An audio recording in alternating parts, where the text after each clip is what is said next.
it was actually an old school commercial that Family Guy just made fun of. Okay. Yeah. Just say when. Okay.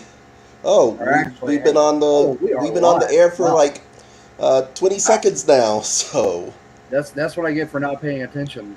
yes. Everyone. All right. Everyone has you're gonna have to trust me. I have an alcoholic beverage as well. Mm.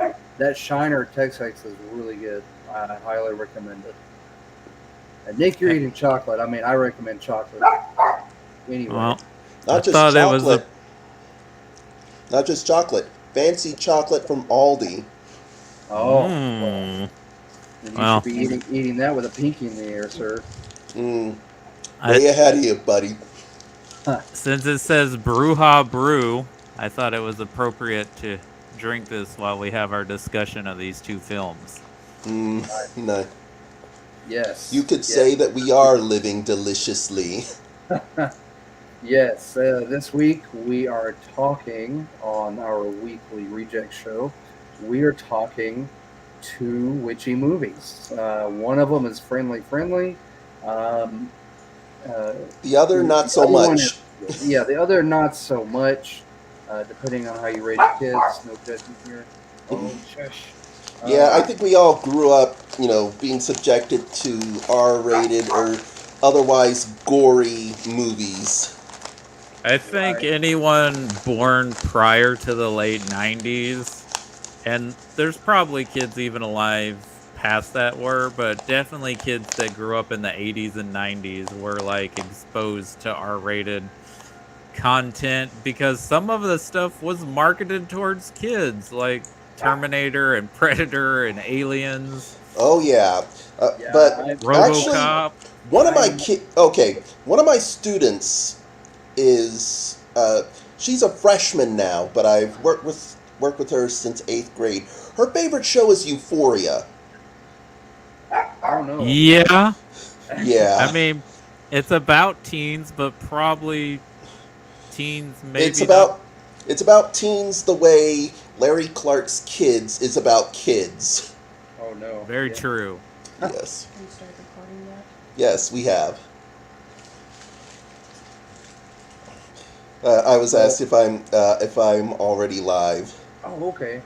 Well, we're talking The Witch and Disney's Halloween classic, Hocus Pocus. So, like I said, two opposite ends of the spectrum there, but both Halloween, both spooky season category, and both about witches. So I And thought it was both set in the 17th century. right, For right. the most So part. for the most part. So yeah, we thought it would be fun to kind of pair those up. I thought it'd be pretty interesting to do something really wicked and harsh and truly frightening, and then go over to something uh, more more family oriented there. Oh yes. Well, with The Witch, this I just recently saw this for the first time. I want to say, yeah, 2 days ago. Yep, I almost wanted to send you a gif of Black Phillip when you're like, I finally get all the memes now. Yeah, the God, that line. Like Oh, I think most any iconic movie um, has that one line everybody quotes, and this is, "Wouldst thou like to live deliciously?" I mean, that line and that whole character has become iconic and memeable since this movie came out. And apparently, this goat was the biggest jackass on set. Like, he was very difficult to work with. But the Oh, bird was very professional. Apparently, the bird was an upstanding actor and did its job well. What a that's good to hear. No, what a frightening. I think this is kind of funny because the lead actress Anya Taylor Joy, like she ended up playing Magic in the New Mutants movie, which I haven't seen yet. I kind of do because I was a fan of Chris Claremont's run of New Mutants, like before Rob Liefeld got a hold of it. Ah, but this is yeah, a better movie, and I I believe it. I don't know if this is her debut movie, but this is kind of the movie that like showcased her, and now she's kind of one of the biggest actors of her generation, and has been in a lot of really interesting projects since this Yep, movie. yep. Last Night in Soho. That was a really good one. Actually, um, I haven't seen the that yet. I've been wanting Oh well, I highly recommend it. It's really well done. very I agree. It's really they do a lot of the period stuff very well, and they also do a very good job deconstructing it. And it's Edgar Wright, so if you like his style, Oh, looks like there he is.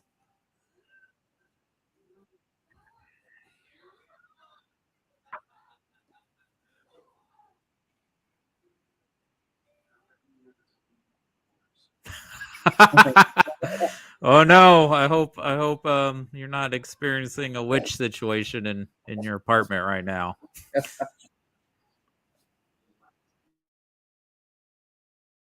Shithead situation here. But what a phenomenal performance from her though in this movie is Yeah, everyone in this movie. if I recall, she was actually 20 when she made this movie. So very young, yeah. yeah, Well, this yeah, isn't a. This is. I mentioned this last week. This is a slow burn movie. This is Oh, it It's, is. very much so. It is terrifying. It is very much scary, but it's not your traditional jump out scares or anything like that. It's just, like I said, it's a slow burn, and by the end of it, you're like, wow, that was actually kind of a frightening movie, and they did And, really, really well done.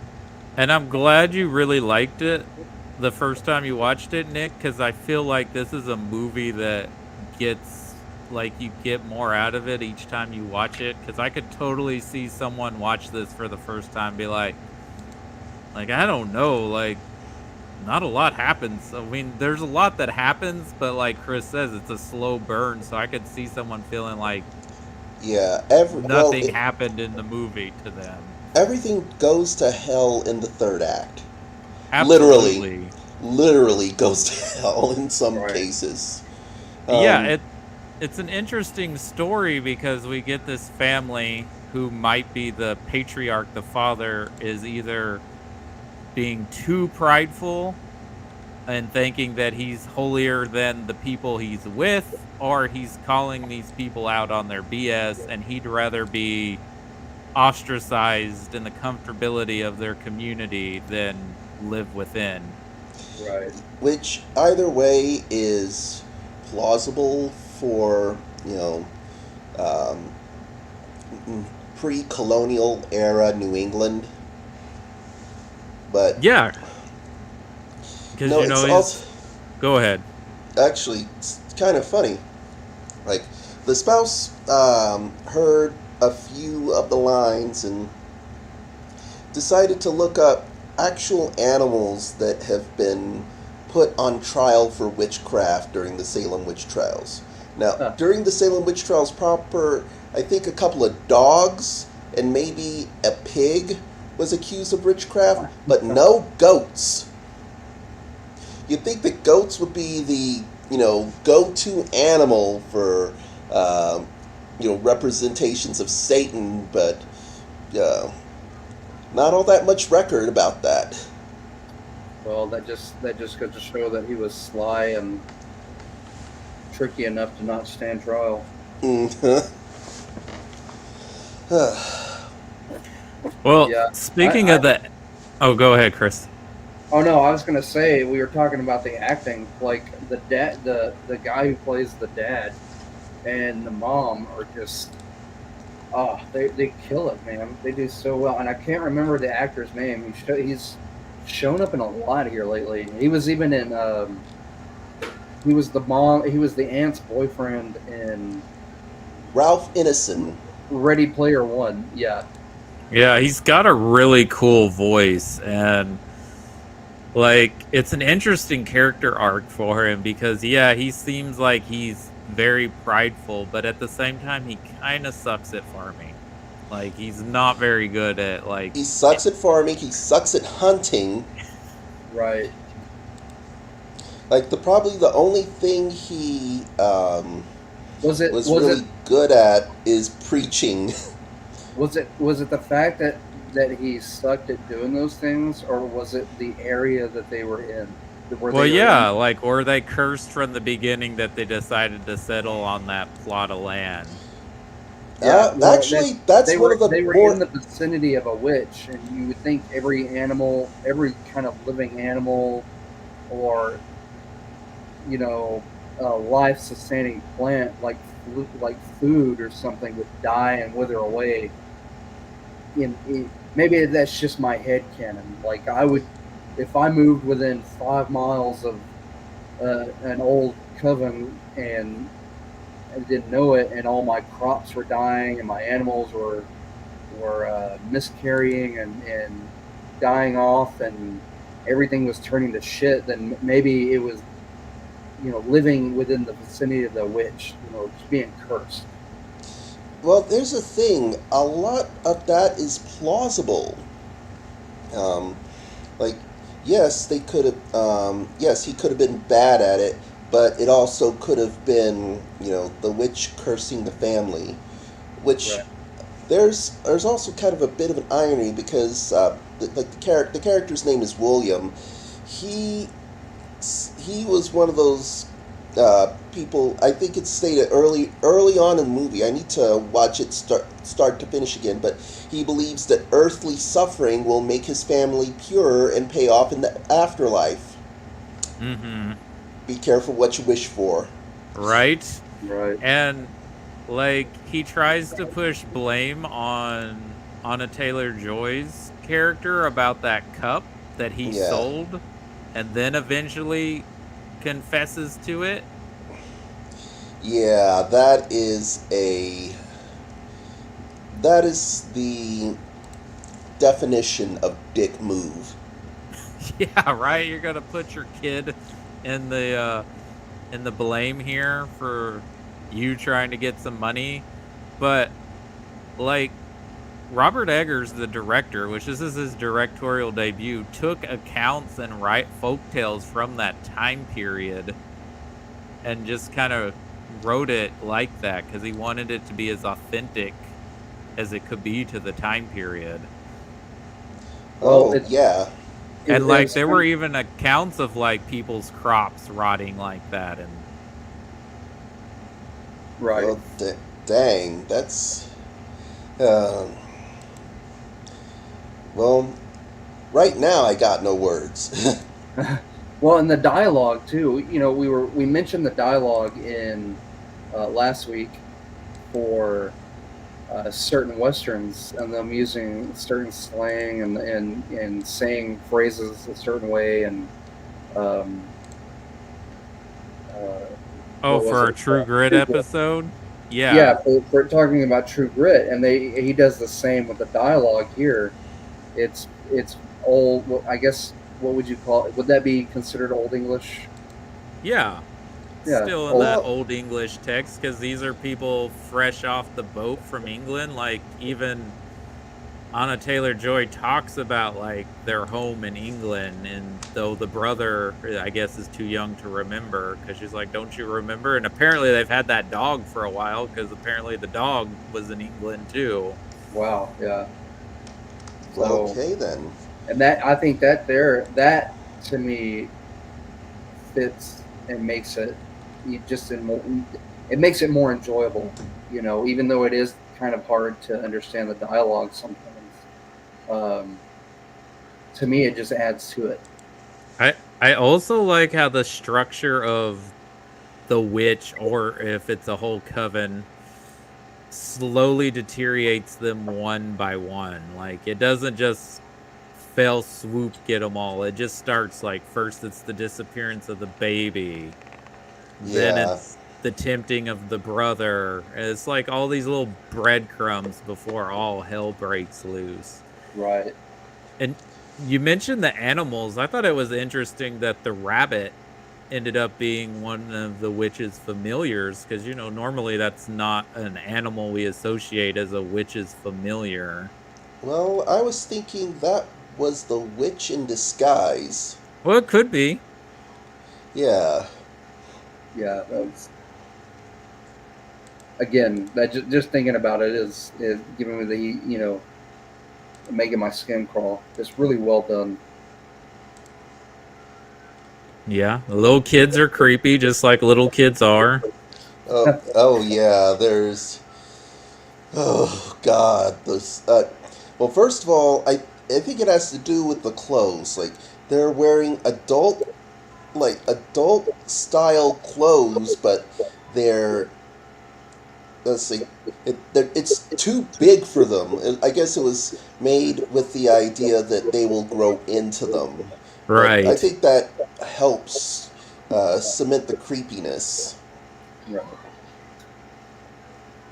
Well, I mean, and them chanting the songs and saying they probably did talk to the goat, but that makes it a little creepy too. Indeed.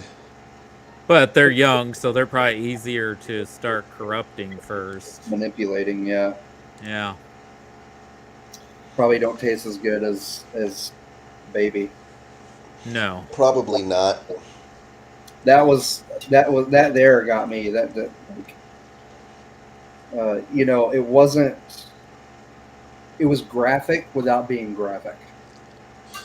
And There's also I think that's how that's what makes a lot of really good horror. It's disturbing but not jumping at you constantly. Right. It's graphic without being gratuitous. You see blood, and then you see kind of just a ground up mush, and you know what happened, Uh but huh. that's the only hint that you get, and that she's bathing in it, and that's just even creepier than if it had gone full gross out gore. That right there is more effective. It just leaves it to your imagination, which you don't want to think about, but it kind of forces you to think about that. Like, wow, she went there, she did that. Like, this is a witch who eats babies or you, bathes on you, baby blood.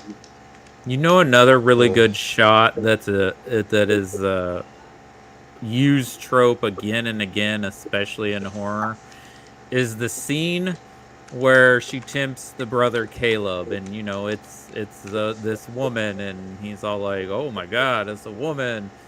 And you know how usually it'll pan like from a beautiful young woman, and then she turns to this old, because apparently old people are scary, Uh Right. huh. creepy old witch The lady the that's the the arm. Shining. Yeah, but instead of doing the full face, you just see that arm, and when the arm grabs the back of his head, then you see the brittle old bones of however old this witch is. I think Yeah. that's just a really good reveal in playing with that trope. It Right. is like I honestly thought that he was gonna get eaten too, but Well, yeah. until he shows back up, you just assume she killed him, right? Like she did the same thing she did to the baby. Yeah. I think she just scared the ever living shit out of him, and then I guess makes him sick. Then he gets sick. Mm-hmm. Well, And he pukes up a whole apple. Well, because that was the lie he told his mom, right? Of why they went into the woods, was that he thought he saw an apple tree. Oh. Right. Right. Yeah. So, That's just. and playing on the whole Christianity thing too, like, because that's what they ate from the forbidden fruit. Mm-hmm. Oh, actually, I'm glad. I'm kind of glad you brought this up because apparently, uh, a lot of the characters in this movie are supposed to represent the seven deadly sins, or some form, either the seven deadly sins or the 10 Commandments. And The Well, baby. well, you have pride. Well, Yeah, you have pride from the dad. You have lust from the brother. yeah. You Wrath have from the mother. yes. You got envy from Also the mother. uh-huh. Um, I don't see. really see a lot of gluttony. Did we say pride from the father? Yeah, Yes, we did pride. some pride. I guess there's a little bit of sloth because they keep getting onto her about not doing her chores, right? Yeah. And they said the baby's part of original sin. Of course. So, Interesting. yeah. Like, there's a lot, there's really a lot to unpack with. Oh, um, the daughter, Thomason, displays greed. Mm-hmm. See. Yes, Caleb, the brother, is lust. The mother is envy. Actually, the twin sister displays wrath, Hmm. blatantly ignoring any instructions anyone else gives and going out of her way to be bratty. Yeah. And the twin brother displays sloth, blindly following everything Mercy does and not establishing his own identity. But that's really a stretch. I mean, their twins are what? Probably not even double digits yet. Yeah, they're probably like at the most 7 or 8 years old, Yeah, if not younger. Like they could be 5. yeah. They're very small. But yeah, I mean, there's a lot to I there's think a lot another. that you could probably see in subsequent viewings, and I'm definitely willing to give the VVitch another chance. Well, another scene that I really liked is at the end, basically, where she just kind of gives in, and they, I guess they all start floating, which I thought was really awesome. Like, Yeah, uh, Yeah, I mean, at that point, what are you gonna do? Your whole family's been murdered. You had to kill your mom because she was trying to murder you, and like you're out here desolate on this cursed land, and you're getting offered butter and to live deliciously and wear nice yes. clothes. I yeah, mean, Um, yeah, there is that. Also, I find this kind of funny. When she was teasing her little sister about how she wrote her name in the book of the devil, and then the devil actually comes to her, and she says, "I can't write my own name," which. Yeah, that makes a lot of sense. A lot of women tend to be illiterate at that time. yeah, yeah, they didn't want them. They didn't want them to be able to read and think for themselves. Like they even talk about in the movie about like marrying her off. Like, oh, it's time for her to go to another family. right, Yeah, and I'm thinking um, I mean, yeah, like I said earlier, Anya Taylor-Joy is 20 when she made this movie, but it is heavily implied that she is supposed to be quite younger. I'd Yeah, say she's probably probably like 16, 16, I would say. yeah. I would even go for 15, which So, of so course how do we nowadays think? we see that as just kind of gross. So do we think Caleb's about 12 then? Yeah, because he's also like it's that weird puberty thing where you're I just was gonna say discovering what it's like to be horny. I was gonna say he's young, but he's already like, you know, having those urges and thoughts. Yeah, Right. Well, which that in and of itself is kind of gross when you see some of the things he's lusting over. Yeah, and I don't know if it's, and it is very much like watching and you're like, oh, but I don't know if it's like him like lusting after his sister or more like, oh, there's boobies, and these are the only boobies around. There is that. I mean, he Just think, obviously just doesn't think act on Amish. any of this. Well, there's a huge issue with that in the Amish community, uh, with that Is that because happening. they're not around anyone? It's because they're not around anyone. It's very taboo, and they have. It's weird. Don't ask me how I know it. I think it was like a National Geographic article that I read, but apparently that is an issue amongst the Amish community because they are so closed off from the world. And when you're right, Cody, it's more of a, well, those are movies and those are the only things that are around. It's not so much that it's my sister. I know that sounds oogie, but there have been a lot of CPS issues. Law enforcement had to step in because they sweep it under the rug. They're like, oh, scold, that's, whatever, but they sweep it under the rug, which Well, those that poor girls, that's a whole nother as I said, that opens a whole can But of worms for a whole discussion on people not talking about things with their kids and being open and truthful about all of that scenario. right, Yeah, right. yeah, I know that took a weird turn, but to answer your question, Nick, that it's there. It happens, it's. and You're basically saying it's a little truth in television. Yeah. I mean, yeah, it's one of those things, and again, being back in that time period when you're out And where you're at, I'm pretty sure that it happens frequently. Just yeah, Game of Thrones, and that's all I'm gonna say. actually, I was gonna go even worse with that. It was like any kind of community that is super insular. And the one thing that Right. kind of came to my mind was the Duggars. Oh. Yeah, Yep, it happened. yeah, I went there. It happened. Look, that's an example. It happened there. We don't want to talk about it, but it did.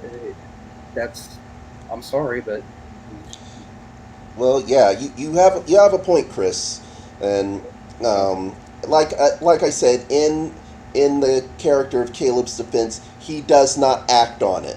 He right. he probably had a stray thought, but I think at that point, his and everybody else's thoughts are more on survival and building a new life in this. Yeah. Yeah, Are my parents going crazy?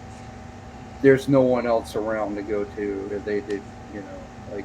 Well, I mean, yeah, are my parents going crazy? What has our dad gotten us into? Is our mom gonna kill us? Because it already looks like the lady's unhinged. Right. Like, yeah. before bad things start happening. But of course, she's probably mad at her husband for, putting them in this situation.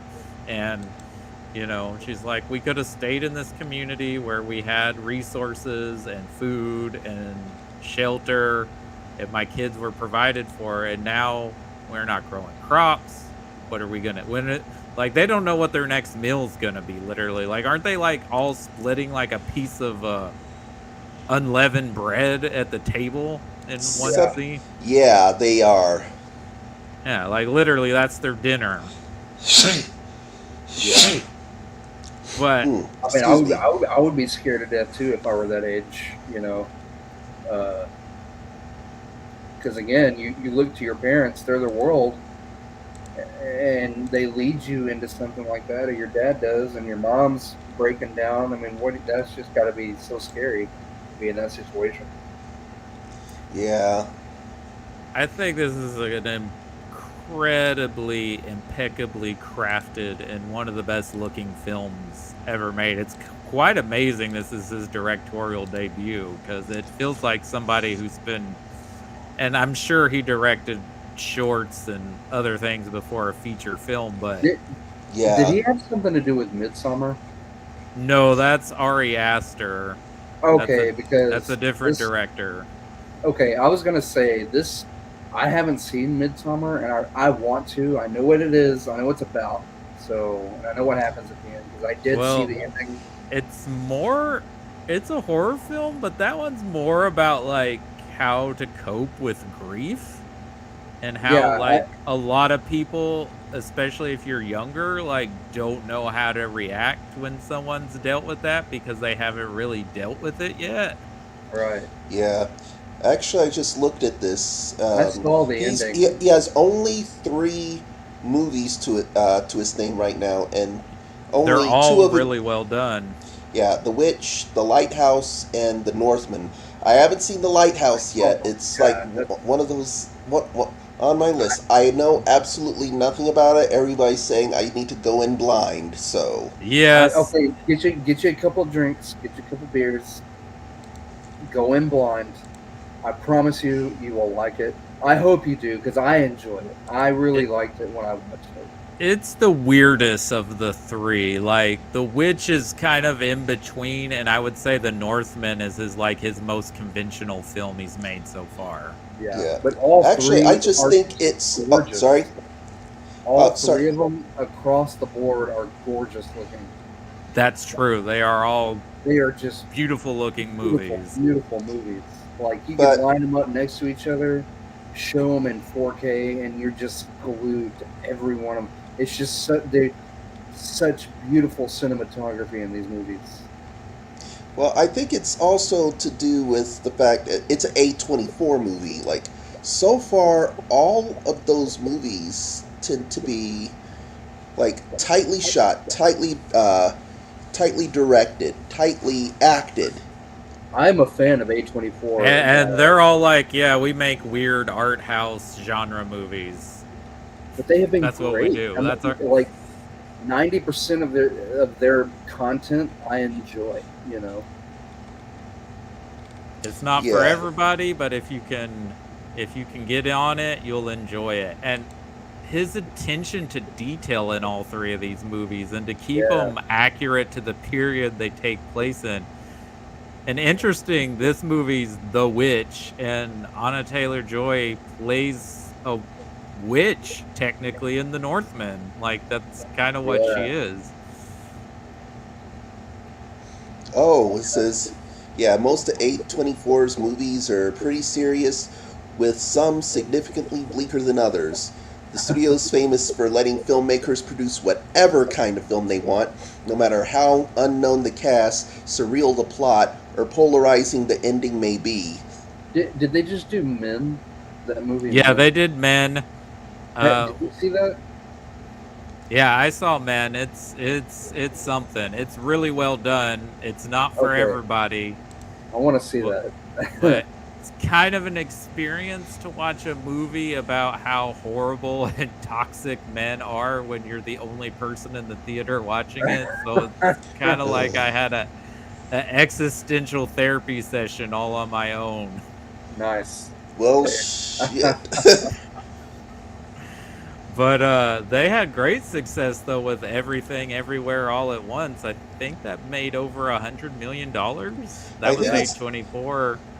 That was her largest. I that's her am- largest, I am actually wanting to look at Macbeth because, like, this Ooh. is, yeah. First of all, Denzel Washington doing Shakespeare, like, yeah. Well, he's done it before. well, yes, yeah, Much Ado About Nothing, and that was like, he was one of the best parts of that movie, like him and Michael Keaton. Yeah. I want and to see that. And do yourself a favor and check out Green Knight as well. Yes. Oh, yeah, so see, I well read- shot. I read the original story when I was in high school. I was in 12th grade. That's a beautiful movie too, like from start to finish. Yeah, I kind of want to see. I heard it actually follows the original story pretty closely, but it's still all kinds of weird and surreal. Very much so, and not a lot really happens in that movie either. Hmm. But it's just visually stunning. Like, Yo, it it's just- visually just it gorgeous, keeps you, and it keeps you captivated enough to. and it's got a and it I love movies that just end like it's just like, yep, that's the ending. Sorry, that's how it's done. Like, that's ballsy to me when movies do that. They're just like, Yeah. yep, mic drop, we're Sopranos. done. Soprano style. no summon everything up for you. Just deal with it. Well, yeah. But is there anything else we want to say about this movie before we move on to, I guess, the movie trending at hand because there's a sequel out? Yeah, I'm going to step away. Let me give you my thoughts. I'm going to step away for a minute and go get Lindsay because again, this is one of her uh, childhood movies. Um, so I know she wants to sit in on it, but I highly recommend The Witch or The Vitch, however you want to pronounce Yeah. it, The however you want to VVitch. say it. I, The I, Vitch. I know we recently had I got into a heated discussion on a post. Not that I was trying to argue or disagree with the people about film criticism. And I do agree that we should not demeanor a film's worth on, yeah, watch it or yeah, don't watch it. But I think there is something. You're just giving your opinion, right? We're just giving our opinions. Right, But right. if you like horror films, if you like visually striking and visually interesting movies, I think you're gonna find something interesting in this. I agree.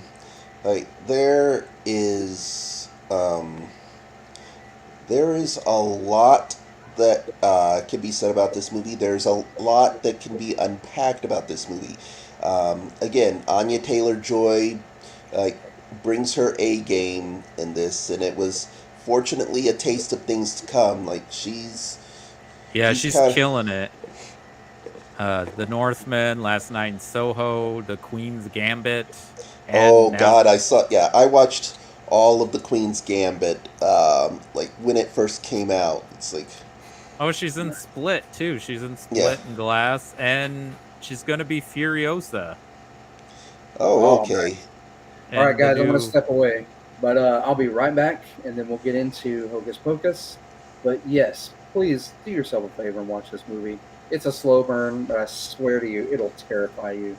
Just turn off the lights, turn up your surround sound or your sound bar or whatever you got, your TV, and let it just sink in because it really is. It's a terrifying movie. I'm Yeah. really excited about his next movie. He's remaking Nosferatu, and Willem Dafoe is playing the character again because he played Max Schreck in Shadow of a Vampire, the actor Well, who played geez. Nosferatu. And I Uh, believe Vonna Taylor-Joy is going to be in that one too. I'm kind of, I'm kind of looking forward to that one because I have a thing for vampire stories, like how they handle vampires, um, how they, uh, how they, well, not exactly how they work, but what their usual, what metaphors that they're using. It's like, e- even in Twilight, even though I kind of hated it, it was the sexy unknown. But also with True Blood, but um, it was a different kind of sexy, mysterious thing. Also, a lot of mundane mundanity, and if you ever it's like random movie recommendation. Check out Vampires in the Bronx. Oh, I've heard that's good. That's a It's Netflix movie, right? it is a Netflix movie, and it kind of goes back to that original interpretation of vampires being stand-ins for the nobility, like um, just sucking the life out of the common people. These vampires are a metaphor for gentrification. Oh, interesting. Yeah. Um, Not a vampire movie, but that have you ever seen People Under the Stairs? Craven's People Under the Stairs. I have not. I know it exists, though. It's kind of an interesting subject on that end with race, and Jordan Peele is producing a remake of it. Really? Yeah. I'm I'm interested, but I'm also kind of scared. Like, Yeah. yeah, I just finally gotten out of just having those freaky visuals from Nope, and like going on in my head. Like they would pop up when I'm asleep and like, ugh. I enjoyed Nope. Yes. I did too. Oh yeah, Nope is a very good movie, but it's also very fucked up. Yeah, it is. Mhm. Yeah, I just think he's an interesting filmmaker, and I like that he is taking his fame and fortune and elevating the genre and putting people at the face of these movies that we normally don't get to see in these movies. Yes, Because I agree with that. because normally people of color are usually the friends or the supporting characters or the victims in these movies instead of the heroes. So Yeah. I appreciate what he's doing, and I'm glad that instead of taking the easy route, he's like, no, I'm going to do original social horror films, and you all are going to treat it like it's a huge event. And we do. We're like, oh, a new Jordan Peele. Yeah, Indeed. Well, they're worth he's it. got a new project this month with Henry Selick. It's a stop motion animated horror film, Wendell and Wild, and him and Keegan Michael Key are the title characters. I don't think they're the main character though of Oh, the story. Key and Peele are back together again, huh? You know, All right. So now that Chris kind of Yeah, ducked we out. can. Sorry, my dog was barking. Let's go ahead and start. She'll be here shortly. So, All right. So Hocus Pocus, what some consider to be a Disney classic. yeah, but kind of slowly became a Disney classic because it kept being showed on TV, I guess, at this time of year. I guess yeah, because it was not a hit movie at all because they released it in the middle of July, I think, as part of it.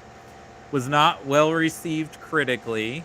And then I remember watching it as a little kid. I don't know if my mom rented it because she loves Bette Midler or we watched it on the Disney Channel. But I Yeah, but guess, this was a Halloween rental for us. Like since the year it came out, my parents were every Halloween they would rent it.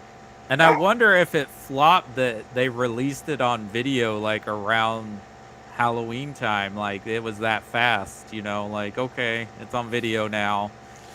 And I Mm, guess I'm by not. the early 2000s, it had become like a cult status. And then by many people's standards, it's like required viewing every year to watch. Yeah, actually, it's kind of funny about that because like the movie came out in 1993, so I was 13, and already I kind of slept on that movie. I have never watched this movie until last year. That was my first time watching it. Well, we would watch it up until I moved out. And Yeah, but I knew this was a movie that. Oh, sorry. Well, I watched it every year up until I moved out, and then through my 20s, up until I got married to Lindsay, I didn't watch it because it wasn't.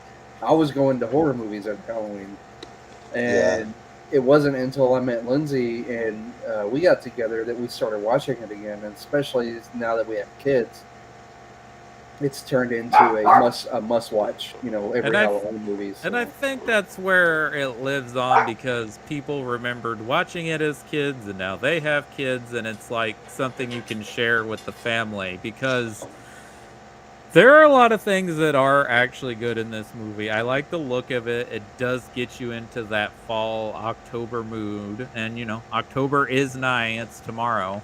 yeah. Actually, this is even back then. This is one of those movies where the entire plot is really dependent on the villain's performances. This is the villain's movie. Like, yeah, you had the main character, and I didn't realize this because I never watched it. It's like played by Omri Kantz from Erie, Indiana. I found that pretty funny because Erie, Indiana came out, what, 2 years earlier? Was it I older used than this? I thought it came out after. Thought this was around the same time as Are You Afraid of the Dark? No, Ooh, I love those the are two I loved. Are You Afraid of the Dark and Erie, Indiana? But Yeah, Erie, Indiana was like very early 90s, like 1991. Okay. Yeah, and this was the same kid, and I thought it's kind of funny that got he got cast once again as the kid, as a normal kid who's stuck in a really weird situation. He's also in Joe Dante's Matinee. So Yeah, I okay, guess well, yeah. he's not the main kid in that, but he's in it. So I guess like he was just in these like skewed, spooky type of stories. So he got to dip into Nickelodeon and Walt Disney. Way which to go. is also funny because he is running a weed dispensary now. But Nick, I agree, because if it wasn't for the performances of these three actors playing the Sanderson sisters, there wouldn't be really anything worth watching in this movie.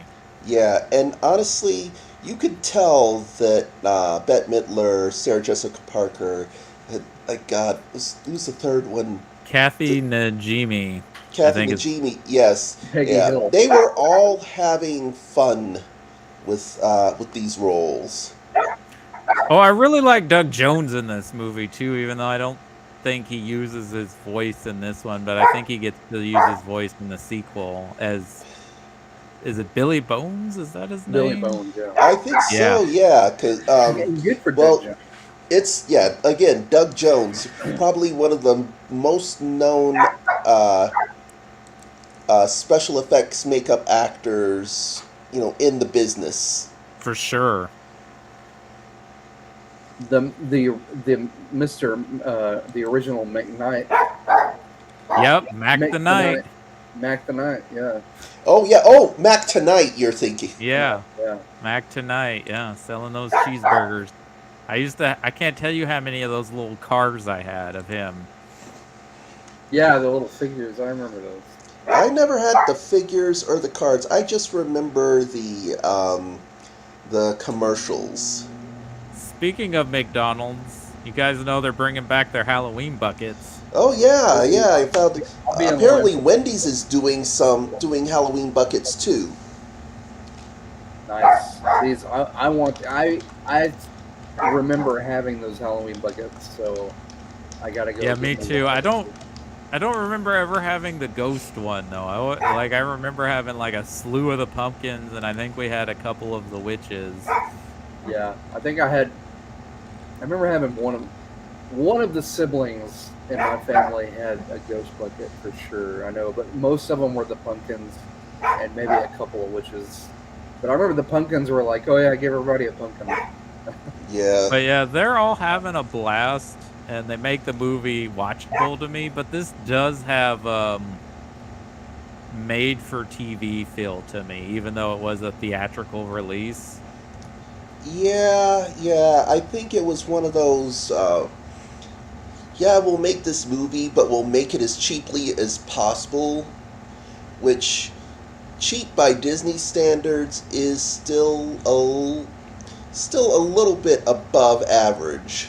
Well, I just kind of read a little bit about this because I was kind of like, why? When did this movie become like popular? Because like Chris, I'm like, I didn't watch it for years because it's not my bag. I want to watch more spooky stuff. But Chris, like you, since I've been married, I think I've watched it like at least every year now. And Mick Garris wrote the screenplay. I don't know if you guys know who he is. He directed Critters 2 and Psycho 4, and he's done a lot of Stephen King made-for-TV adaptations, including the 90s Stand. Okay. I love Wrote this, and this was originally supposed to be a darker film, and it was going to be an Amblin movie, which kind of makes sense. This has Amblin vibes. Like, Yeah. Also, but I guess when Disney got a hold of it, they made it lighter and made some of the kids older because apparently they were all supposed to be about 12 in the original script. A little more Goonies. Sounds Sounded Yeah, a like- little. I was thinking more Monster House, Yeah. but yeah, actually, it's funny you mentioned that. Um, it's like, sorry, it's just that just kind of reminded me of Chris Columbus's original script for Gremlins, like how Gizmo was supposed to be, Stripe, like they all became Gremlins in the movie, and like the mom was supposed to die. Oh Like wow. you'd see, like Billy would see her head rolling down the stairs. Holy crap! Yeah, it was the original script was a lot darker than what the finished product turned out to be. And it's a lot of early draft screenplays. I kind of get this feeling that the writers are kind of venting out their frustrations on the page, and they and like the person who would read this says, "Look, dude, you need to tone it. You need to take it back." Yeah, I do like the Gary Marshall, Penny Marshall little scene though, Oh, where that they was think great. he's actually Satan because he's dressed as the devil. Oh yeah, oh yeah. Oh man, some of these lines are questionable though. True. Was It it was the Virgin. early '90s. Virgin. well? Yeah, was what is with these kids movies like? Because this was a theme in Monster Squad too. What is the fascination in like shaming someone for being a virgin? It was, well, where it's, I'm not sure how much of it is still, but, when we were that age, like, sex was considered a rite of passage, like, a step towards adulthood. in movies? Yeah, that was Yeah, that's pushed. how it's viewed and is skewed, especially from the male point of view. Oh, yeah, definitely. There, there's a whole lot to unpack with that alone. Well, wasn't it the bus driver? Weren't they were like, we're looking for children, and he goes, I don't know, you or hang, you have to No, hang it's on the to me guy if you-" dressed as a cop. I think. No, that's where they're trying to tell him, and he like acts like he's a real cop. You're right. Might be the bus driver scene. where they're like, we're looking for little children, and he was like, oh well, you'll have to give me a few minutes, or you'll have to give me an hour, something like that. It was like, Oh yeah, okay. I Well, was that's like, where he's what? like clearly hitting on them, right? Yeah. Yeah. I was like, oh, excuse me, excuse me. Yeah. I need. Well, I probably am gonna rewatch this movie. I would say I need to rewatch this movie sometime, but no, We're gonna think- rewatch no, it. We're gonna rewatch it either tomorrow night after I get off work or Sunday because the new one came out. We told the kids we'd do a double feature, so yeah, we're gonna watch that. I'm not like 100% thrilled, but I'm gonna do it for the kiddos. And do you The think ways- that's why it's a Disney Plus? It's on Disney Plus because, like, even though the first movie has a huge cult following, they're like, yeah, this is just gonna go on our streaming service. We're not gonna release this theatrically. probably not. I mean, if it gained enough traction, I think they would probably release it theatrically. Like, I think they're Uh, saving. I think they're saving heavy hitters. Well, Yeah. like, the Enchanted sequel is also going straight to Disney Plus, which I think was a fairly popular movie when it came out. I'll be honest. I kind of slept on Enchanted as well. Like, That's actually pretty clever. I would actually recommend it. It's kind of satirizing Disney movies. I think they're learning what makes money and what doesn't. As far as Well, they haven't been smart with their Pixar choices because Lightyear should have went to Disney Plus and Turning Red I don't know. should have went theatrically. Right. Yeah, I think, some people were probably asleep at the wheel. And actually, it's something I kind of wanted to touch on. As far as Disney movies that are like either spooky or scary, this is actually one of their tamer ones.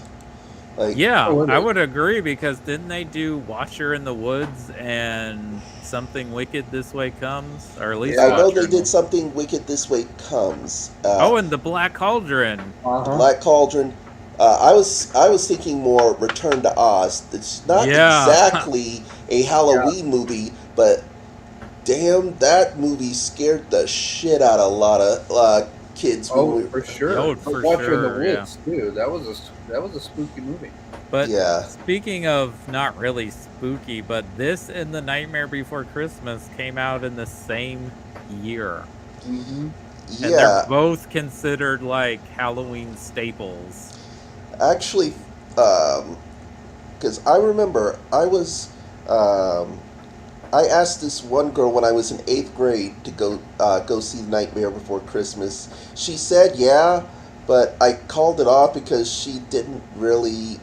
I kind of realized she didn't really want to go out with me. So you know what? I just cut my losses there. And I never really saw the movie until, again, a few years ago when a friend of mine, well, we were friends at the time, we're really not so much now, but I told her I had never saw Nightmare Before Christmas, so she grabbed me, drove me to her house in Rusk so we could watch Nightmare Before Christmas and had me stay the night. Wow. Wow. Yeah. Okay. You Like had to Russ. see this movie. Dang. Yes. I mean, But I get why that one is. oh, me too. Like, that's a much better made film overall, even though it's, a stop motion. But, Well, well, Actually, I think because that director, the Nightmare Before Christmas, went on to make Coraline, yes, he which I did. think is definitely one of his better movies. And Coraline's a great movie. I yeah, think he's only made one stinker, but he's only made, like, I think his new movie is only his fourth or fifth film. Yeah, it's well, his fifth. stop motion movies take a really long time to make. Oh, for sure, because like every little intricate move has got to be filmed, and yeah. I'm pretty sure it takes 8 hours just to get a few seconds worth of footage made. I think famously they asked Ray Harryhausen what is the most frustrating thing about working in stop motion, and he's like, when the telephone rings and then I forget what position the puppets were in. Ugh. But why do you think this movie has like become so beloved? Hocus Pocus? Yeah. Um, Really, I think it's just because it's a childhood staple. Like you said, you saw Monster Squad as an adult and you don't really care for it, whereas Chris and I saw it when we were teens and tweens, and it's one of our favorite movies. I think it has to do with the fact that a lot of people saw it in their childhoods, and it was one of those movies for them. For sure. I think nostalgia has a big play factor, and I think like just Disney just repeatedly showing it like all month long on Freeform or whatever it was in the early 2000s. It'll be like No, it'll be like TNT did with TNT or TBS did with Shawshank Christmas. Redemption. Well, yeah, the Shawshank Redemption, but they would do it with Christmas Story or Christmas Oh, Eve. well, the Oh, Christmas yeah. Story, they show it all day for 24 Yeah. hours straight. That's all it is the Christmas Story.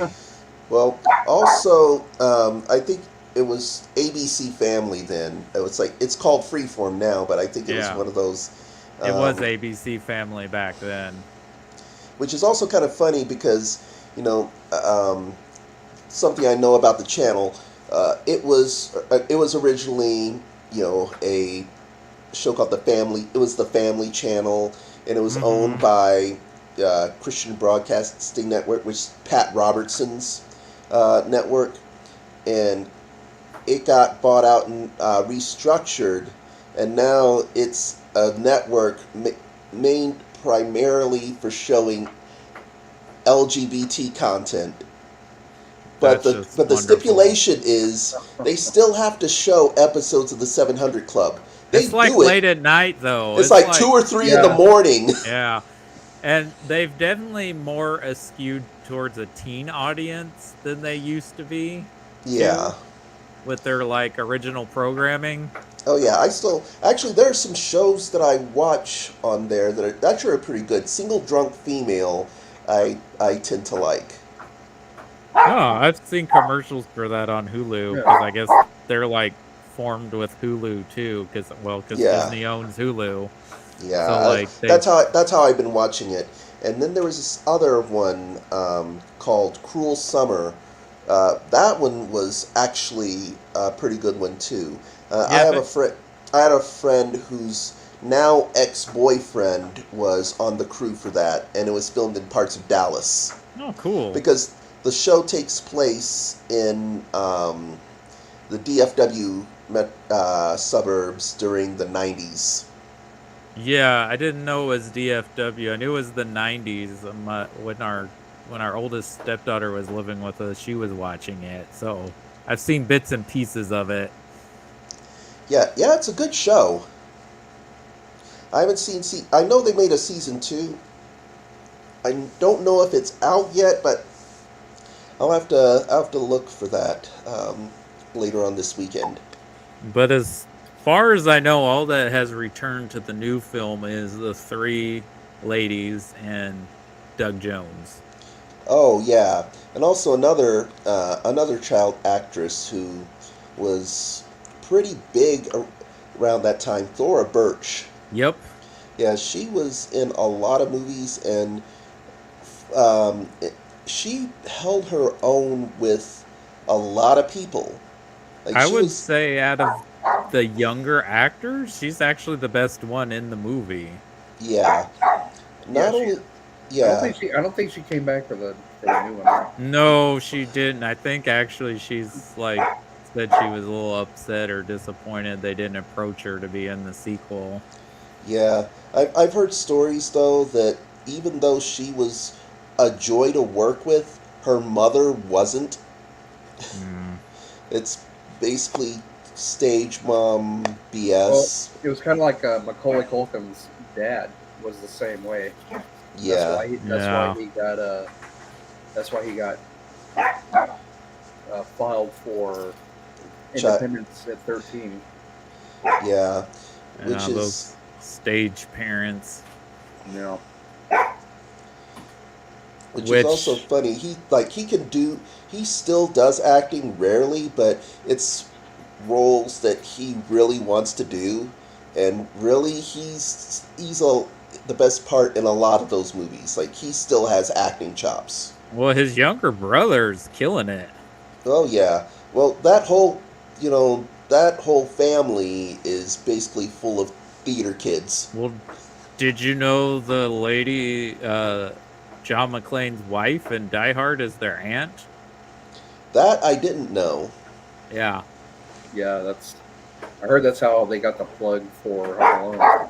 But speaking of Thora Birch, I'm going to recommend this. I haven't seen it in a long time, but I loved it when I watched it. And I wonder if now I'll relate more to the Steve Buscemi character than the Thora Birch character.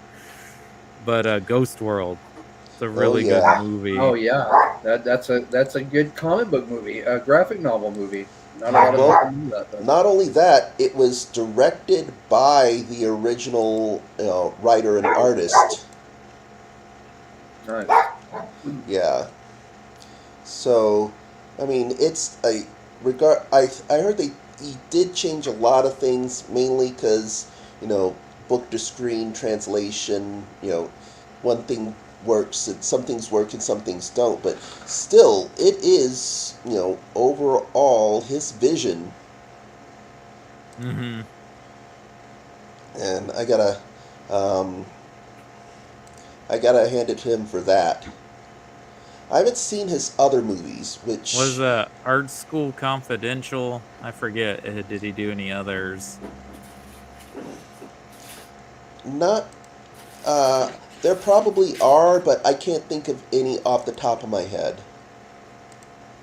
Yeah, I haven't seen Art School Confidential either. I don't remember it getting as acclaimed as Ghost World was. Yeah, that one kind of fell under the radar. I remember seeing that, and I went into it thinking it was going to be more of a comedy.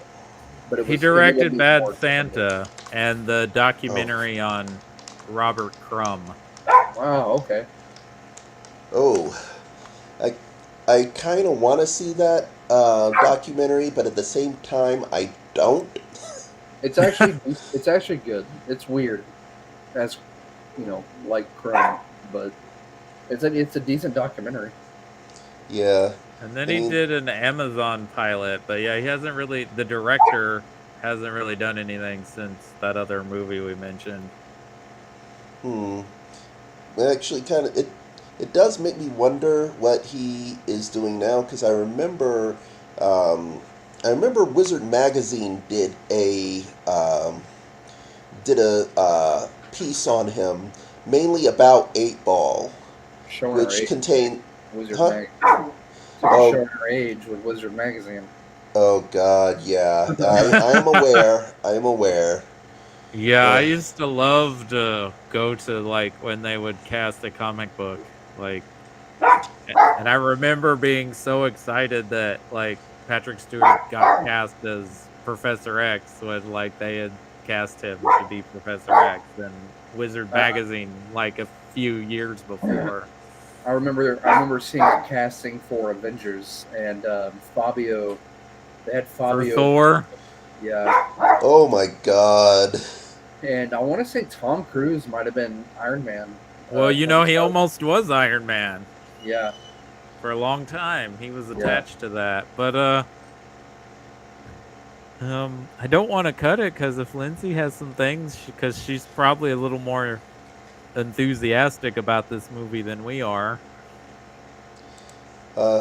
Lindsay, are you with us? In spirit, I love Hocus Pocus, and I know that it's probably not the greatest plot-wise, but I love it because I watched it as a kid, and I always wanted to be one of those witches. Even Mary on the vacuum. And now that I'm an adult, I appreciate the witch for like the hardcore witch facts and the depiction of like witches as these things that like steal your life away until you just become one. But I have food burning. I'll be right back. I'll talk to y'all later. Okay, that was her. That was Lindsay's thoughts and views on it. Well, I mean, actually, it kind of goes back to what I said earlier. This was a staple for. This is a staple movie for kids, and you know, I was guess I kind of a goody two shoes that I really didn't identify with the villains all that much, but like I didn't really identify with the villains when I was a kid. I understand villain motives now, but I still definitely don't want to be one of them. Yeah, I think this is a lighthearted, you know, enjoyable enough movie for the family. So I see where it's Okay, I just got offered, given another offer to live deliciously. oh well, you Candy know. pecans here. Oh man, yeah, you better Yeah. eat that. Yeah, Delicious. what are you gonna do? I mean, yeah, live deliciously. I have a Yeah, confession. I lived deliciously here probably about 10 to 15 minutes ago. I went mute and I scarfed a burrito. there you go. So I lived deliciously, and it was delicious. Wanna see Well, how many times I'm I gonna see lived how many times I deliciously can say this delicious. morning because the parent-teacher organization supplied a nice breakfast spread for the teachers. Oh, nice. Yeah. Oh yeah, you live deliciously on someone else's time, buddy. Oh yeah. That makes it even more delicious. Yeah. All right. But yeah, I think this is an enjoyable enough movie. I see why it has its appeal because we talk about nostalgia and people watching it as children. It's just not my particular cup of tea, but I don't fault anyone for who loves it because, there are movies from my childhood I have nostalgia for that someone would be like, this is dumb. Why do you like this thing? Right. I think I lean more towards it now because I do have kids and they like it. If I were single, I would lean more towards the horror movies. I might go back every couple of years and watch it just for nostalgia's sake, but yeah, it's probably because I do have younger kids that I am watching it a lot more than I normally would. So, and I could be watching worse things. I mean, I could be watching the was it The Littlest Witch or Yeah, there's far Oh yeah. yeah. worse family friendly eschewed Halloween movies than this one because I mean you do get good performances from all three of those sisters, so Oh, for sure. there Very are much so. things in here to enjoy, but like left to my own devices they wouldn't be on my 31 days of Halloween watch list. Right. I'm like I said, I will probably watch it again. Also, mainly because it is one of G's favorite movies. Like it. But hey, that's a good thing though. I'm glad that's Yeah. one of her favorite movies because that's what makes it endearing and what makes it live on and as popular as it is. And I can see it being a popular movie, like with kids who grew up in that time period. Yeah. And I admit there's a soft spot in it for me. I remember watching it when it came out at that age and really enjoying it. So Yeah. well, All right. So we're gonna do Freddy Krueger. We're gonna do Nightmare on Elm Street and Hellraiser next week. Two hellish, gory slasher flicks, but I'm here for it. Ready to eat it up. We Yeah, are going- because we got a new Hellraiser coming out, and it sounds like it's going to be good, even though there are bros on the internet upset because Pinhead's played by a woman. Well, I'll guarantee you it's the same assholes that are bitching because Ariel's black, and let's see, Ray was a Skywalker, and let's see what else. Oh, well, they were just Lizzo- upset that the Lizzo main character in a played- Star Wars was a woman instead of a Lizzo white boy. played a crystal flute, and yeah, I heard about that. I'm I actually could gonna go look on that and up. on and on, but they can, and they're whiny, bitchy, mad because Galadriel's kicking ass and Rings of Power, while they can just cry in their pillows and roll on over and let us enjoy it. Yeah. Yeah. So, But but all right, guys. Well, and Sunday, Sunday we are doing Martian And a good year. and a good year. Okay. Well, For Ridley guess- Scott, yeah, we're doing those two movies. Jessica's going to come on and talk with us about them. Also, before we end it, happy International Podcasting Day. happy International Podcasting Day.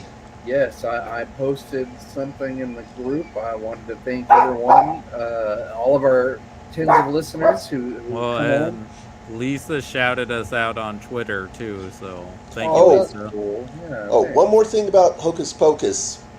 Agent McGee is Thackeray Binks. Yeah. Yes, he is. From NCIS. NCIS, Oh. yes. That's... Agent McGee is Thackeray Binks. Oh!